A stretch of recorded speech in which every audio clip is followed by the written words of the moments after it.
Hello, everyone. Again, this is your dermatologist, dermatologic surgeon, genetologist, and your anti-obesity resource person, Dr. Grace Carol Beltran. Ang topic natin ngayon ay medyo interesting, no?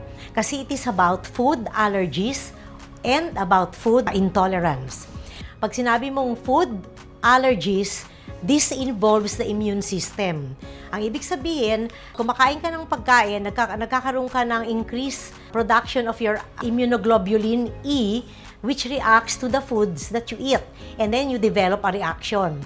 Ang food allergies ay mas delikado kasi ang symptom niya pwedeng mauwi sa mga anaphylactic shock or anaphylaxis, which means that you can have difficulty in breathing, tightening of the throat, difficulty in swallowing, and you cannot breathe, ganun, no, anaphylactic. At saka it can occur even in small amount of food intake.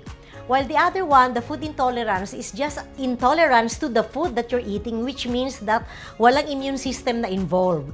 So, the symptoms are milder. Kadalasan yung gastrointestinal symptoms like diarrhea or softening of the stool or pain in the abdomen, yun lang ang mga symptoms siya. Walang difficulty in breathing, walang tightening of the throat and difficulty in swallowing. At saka, it occurs only in larger amounts of food that you swallow. Pero yung isa, kahit na konting pagkain lang, nagkakos ng life-threatening reaction. That is the food allergy. Okay? So, more common ang food allergies among preschoolers, no? 4 times more common than in adults, but it can sometimes persist up to adulthood.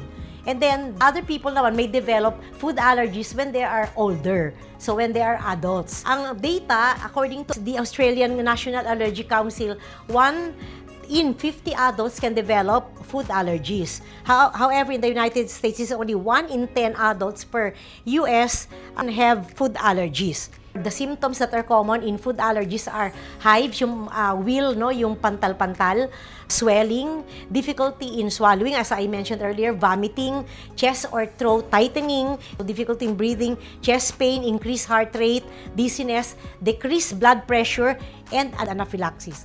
So, it is life-threatening. So, there are 4 types of IgE-mediated allergy or food allergy. We're talking about more of food allergy. The first one is a single food allergy. Although it's named single food allergy, you can develop allergies to multiple sources of food. You can compare this to children na food allergy like from cow's milk, peanuts, soy, and eggs. Ang food allergy in adults usually comes from shellfish. That's 2.9%. Cow's milk at 1.9%, peanuts 1.8%, tree nuts 1.2%, and finfish 0.9%. When you say finfish, this includes snapper, barramundi, salmon, and cod and birch. The reason why there is an increase in adult onset of food allergies and increased childhood onset of food allergies that is retained in childhood are the following. Okay? So, if you lack vitamin D, okay, or if you have a decreased vitamin D status, then you can develop these food allergies. Lack of immune system challenges, like for example, kung masyado kang malinis, lagi kang away from bacteria, from viruses, from other triggers, then you can easily develop more food allergies compared to those na na-expose parati sa mga immune reaction. And then, the third cause of the increase in adult and increase in childhood allergies is also the heightened sensitization due to allergen avoidance. Pag ikaw bata pa, binabawalan ka na ng maraming bagay, so hindi ka na desensitize. Kaya you're easily sensitized to food allergens. And then also, if you have frequent antibiotic use, you can also develop this. Ngayon, the second type of IgE-mediated or food allergy is the fruit pollen allergy. This occurs in 0.3 to 8% of the population. Pollens in the air provokes IgE production.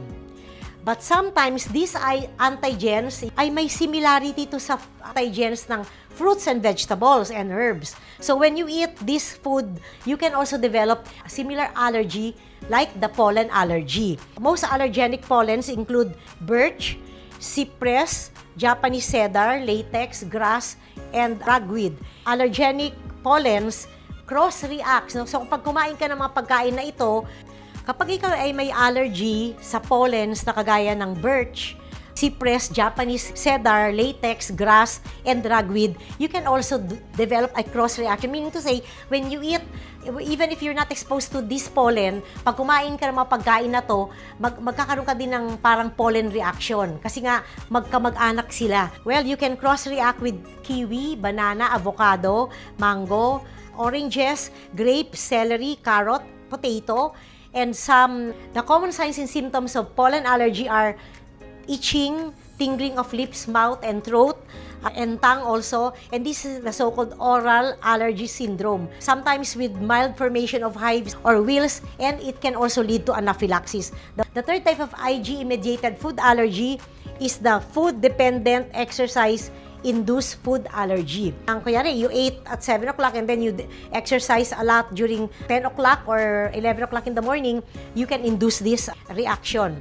So the common trigger are wheat, seafood, meat, poultry, egg, milk, nuts, grapes, celery, and other foods which could be eaten many hours before exercising. The most severe reaction occurs when you especially combine it with NSAIDs, non-steroidal anti-inflammatory drugs. So the worst reaction happens when you combine the food and the exercise with NSAIDs. This is extremely rare and it occurs to 1 to 17 people out of 1,000. So, it is highest among teenagers and those 35 years old. And the last IgE-mediated reaction is the tick meat allergy. Ito naman parang hindi common sa Pilipinas kasi wala naman tayong mga tick dito. Kaya lang, yung mga sa sand, yung pagpupunta ka sa beach, hindi tick kundi yung chigger mites, then you can get such a reaction. No? This is also called alpha gel syndrome. Approximately 450,000 Americans are affected with this. Alpha gel contains a carbohydrate molecule that is bound to a protein molecule in mammals. Ngayon, yung mga chiggers na to at saka yung mice na to, pagkagat nila sa animal, tapos kakagat sa'yo, multiple bites to you, it can cause a reaction because they got the alpha gal thing from the animal, from the infected animal, and then bite to you, their saliva will get inside your blood system and then you develop a reaction. Also, it's not only when biting alone. So they beat the animal with the alpha-gal protein and then it beats you and then you already develop a certain priming, no?